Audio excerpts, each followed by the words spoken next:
यहाँ हामीले सुन्दर सुन्दर व्यक्तिहरूलाई भेटिरहेका छौँ। हाम्रो मान्छे देख्नै नहुने होइन विचार राख्नुपर्ने यसरी। ओहो बाटो त यहाँ खतरा रहेछ यार। हिटी हिटी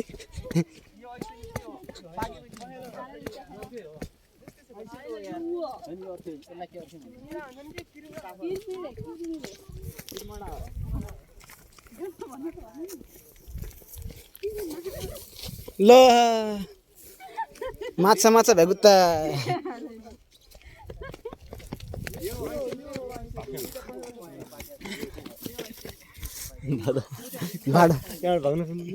पानी बगाउने ठाउँ हो सही। सिस्नु सिस्नु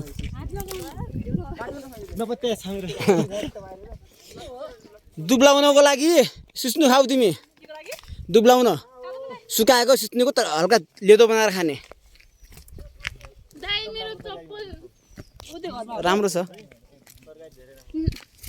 हामी चाहिँ आज के दाइ हो काफल गाउँ डाँडामाथि आएको थियो एउटा काफल चप्पल टुट्यो कस साट्यो चप्पल मागेर ल्याएको मलाई उत्तिकै छोडिदिनु भयो। मेरो चप्पल टुट्यो दाइहरूले मेरो खुब छोड्यो हामीले मतलब नि गर्नु भएन। अनि एकजना दिदीले चप्पल दिनु भयो मायाले। आरु आरु यो पनि नासपति टिप्दैन।